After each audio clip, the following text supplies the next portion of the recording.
Issue number 2, the question of non-compliance with the Constitution as regards nominations.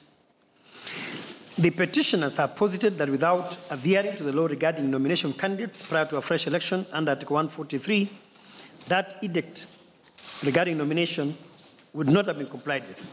The question that we pose, therefore, is were nominations a necessary part of the fresh election? In addressing the question, we decided to rephrase the issue to three sub-issues. The first sub-issue is, what is the purpose of nominations in a presidential election?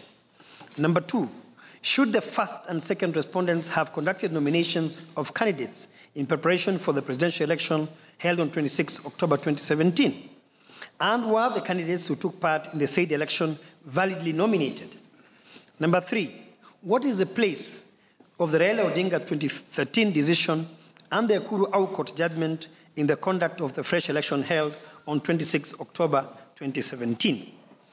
On the purpose of a nomination of presidential election, we looked at Article 137 of the Constitution, Article 138(8), and in summary, we said, at a general level, nomination is depicted as a process through which candidates are identified for participation in an election, subject to them being properly qualified under the law for the elective seat that they seek. It is a critical component of the electoral process without which there would be no election. What about the question whether there was need for nominations prior to the election of 26 October 2017? At paragraph 235, we distilled out the 5 fresh and new elections envisaged under Article 136, 138(5), 139, 146, and 140 sub-article 3. Having analyzed the issue and looked at the judgments of the 2013 Raila Odinga judgment, we said as follows. In our appraisal of the law relating to the nomination of candidates for presidential election, we prefer this purposive standpoint predicated on the Constitution's intent of assuring unbroken governance process. This leads us to hold that the nominations for presidential election candidates, which took place on 28th and 29th May 2017, remained valid, and no other nomination was required for the election held on October 26, 2017. We affirm, therefore, that all the candidates in that election were validly nominated, and it was proper for the first respondent to include them in the ballot paper as presidential candidates. What of the inclusion of Mr. Jirongo in the ballot? We find no fault in the decision to do so, because the initial decision to include him was based on the fact that the High Court had on 4th October 2017, in Insolvency Course number 3 of 2017, adjudged him to be bankrupt, thus automatically disqualifying him by dint of Article 137, as read Article 99 of the Constitution, from being a presidential candidate. However, although the said decision should have settled the matter, on 16th October 2017, Mr. Jirongo made an application to the High Court seeking a stay of the order which adjudged him bankrupt. By a ruling dated 23rd October 2017, the High Court stayed the bankruptcy order pending the hearing and determination of that application. By virtue of that stay order, Mr. Jirongo became effectively qualified to contest in a presidential election, and therefore, the IEBC decision to include in the ballot through Gazette Notice number 10562 of October 24th was correct.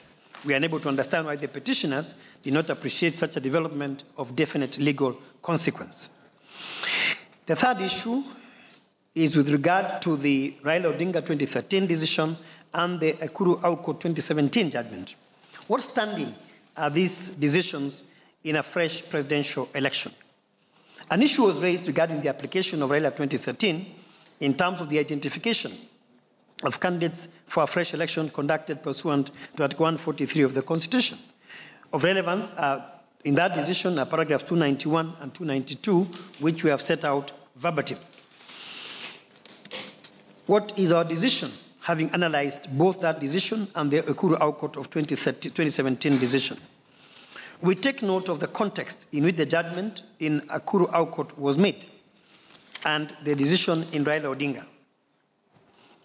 Specifically, the court in Ekuru Au Court directed the IEBC to include the name of Dr. Ekuru Au Court as a candidate for the fresh election.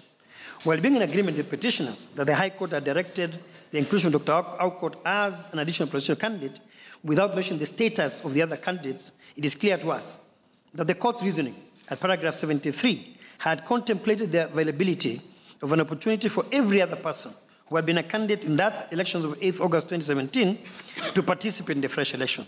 This is clear from passing that judgment where the judge said, Justice Mativo, the logical construction which to me would serve public interest is that those who participated in the invalidated election do qualify in the fresh election. In all the circumstances, we find no fault with the first and second respondents' decision not to conduct fresh nominations. It was a decision fully in keeping with earlier 2013 and later the Ekuru Aukot decision. This position, as correctly argued by counsel for the third petitioner, is binding on them at the time. In conclusion, therefore, it is our finding that the first and second respondents, and indeed the third respondent, as well as all the other presidential election candidates, bear no fault as regards nominations and the inclusion of all the August 8th candidates on the ballot paper. That is the conclusion on issues number 1 and issues number 2. I thank you, Chief Justice.